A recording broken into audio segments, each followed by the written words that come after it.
Today I decided to make a heart block. This is a very easy pattern. I will put the where I got the pattern from because I really don't have all the different sizes. But one of the things that I really like about this pattern is that you can do a lot of chain stitching. And chain stitching is where you just have one piece after the other and you can just keep going and then go to the next piece without cutting thread, which is a time consuming, it's a time saver. Plus it's also, they say that you can save thread. Anyway, so right here I have two blocks that are 2.5 by 2.5, and I sewed those together. And then the next one I did is it's called it's like your these are 2.5 inch going over other blocks to like snowball the block. And one of the things that I like using is, which you can see that tape on there, is called seam tape. And what seam tape does is it allows you to guide the fabric to, whereas if you're a 1/4 inch, it helps you with your 1/4 inch.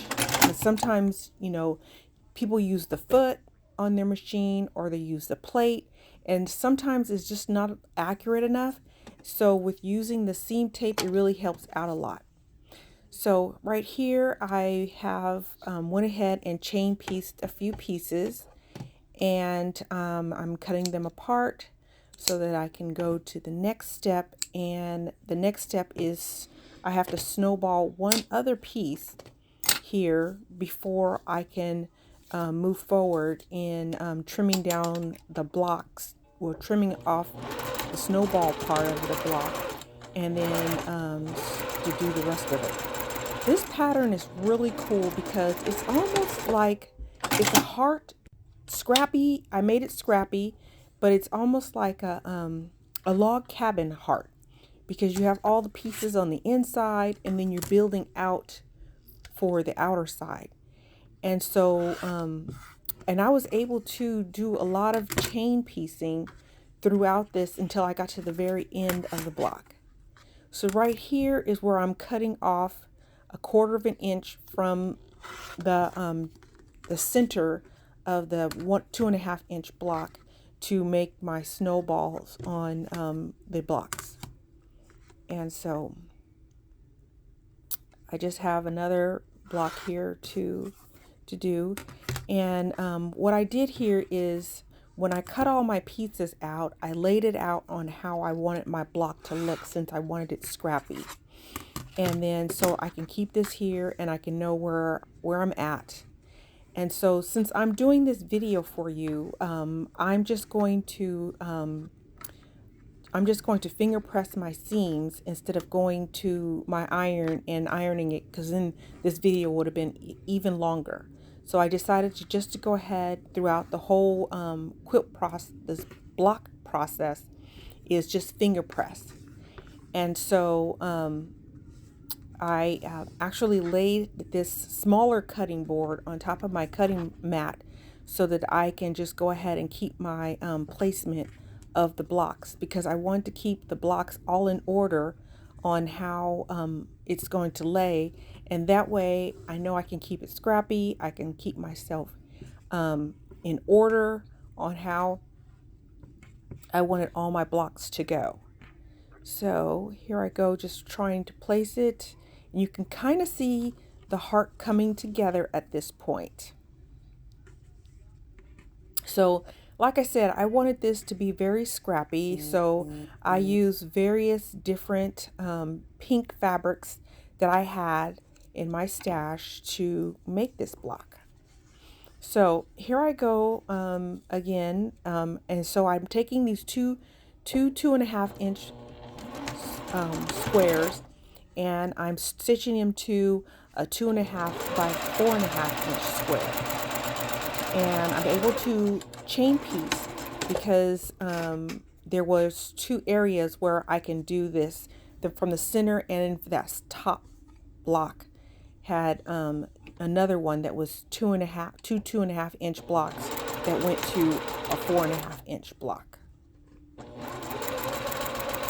So I'm able to, at this point, still continue to be able to chain stitch. And since these, I'm just doing 4.5 inches, I'm able to do this without pinning. But once I get to where the strips get a little bit longer, I decided to pin. I'm a pinner, and I like to pin. And the reason why I like pinning is because I like to be more accurate in my blocks. And so just with pinning, especially when you get to a longer strip, it's a lot better to pin, and that way you can keep a more accurate block. So now at this point, I am stitching another block or piece that's it's a 4.5 by 2.5 by 4.5 to one of the other sides of the same block. And again, since it's just 4.5 inches, I am able to go ahead and do this without using pins.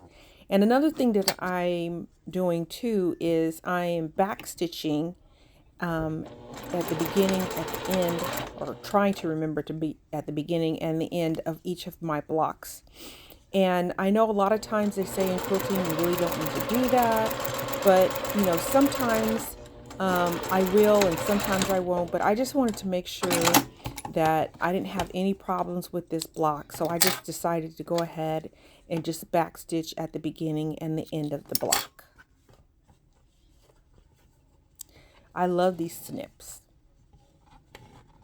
I like using snips versus trying to pull out a big pair of scissors or even a small pair of scissors. I can keep these snips right next to my sewing machine, and it's just easy for me just to have them on hand to cut the threads in between my piecing.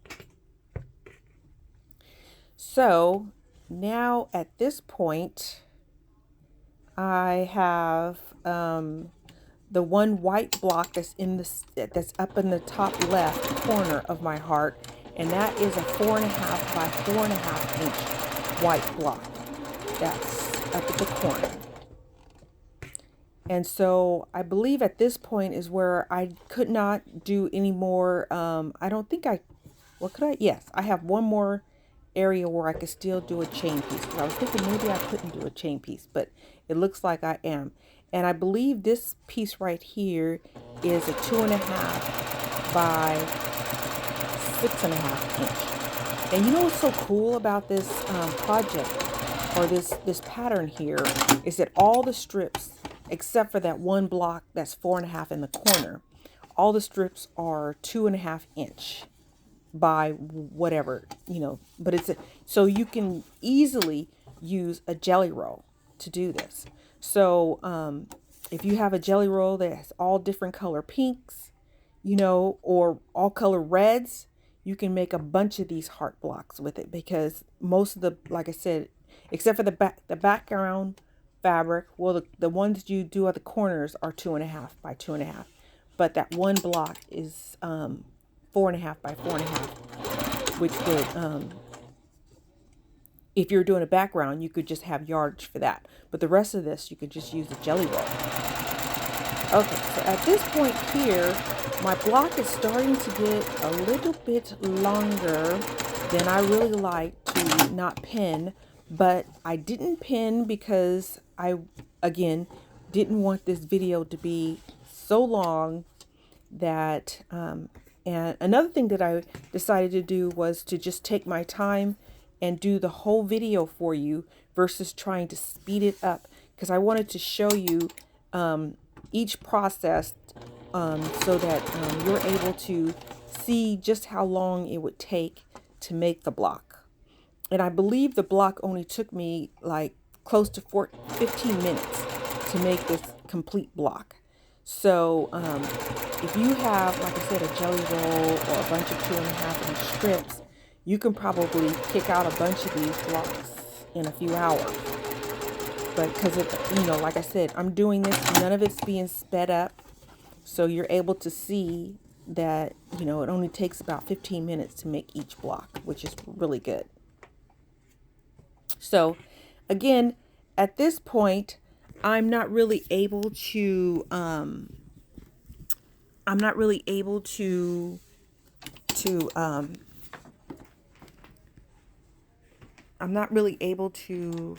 I'm sorry,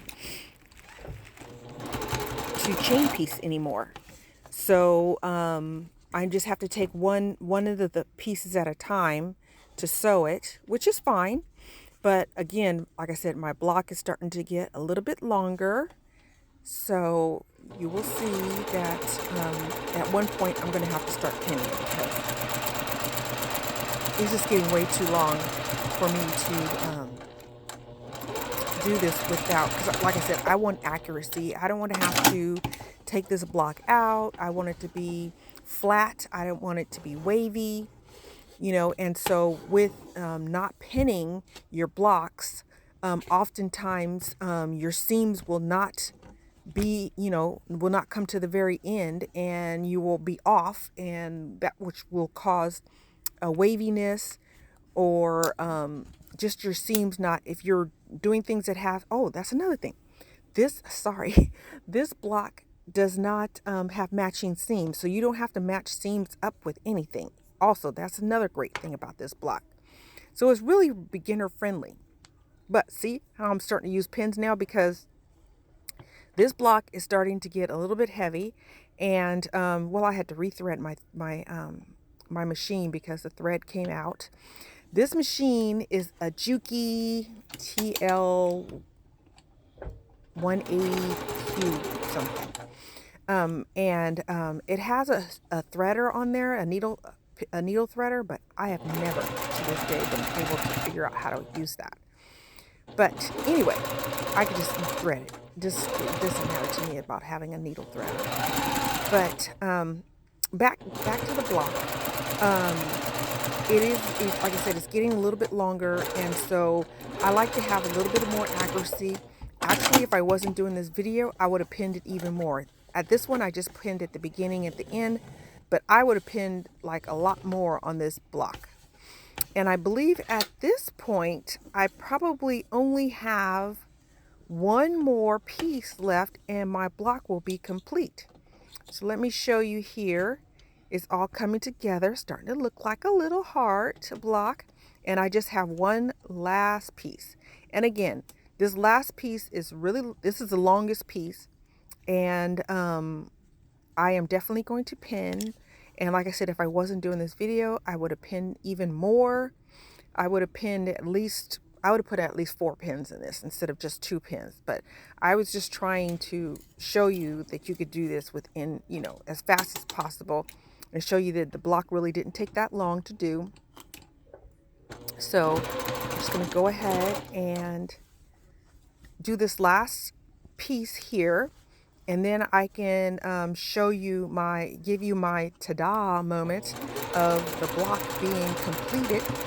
And see, you can see here that I'm just really, I'm not saying I'm struggling, but I just really, really would prefer for accuracy to have more pins, because this is a long seam. So here we go, almost done. So you can see the completed block. And like I said, this block only took 15 minutes, really fast, 2.5-inch strips. I'll put it in the notes where I got the pattern from. It's a free pattern.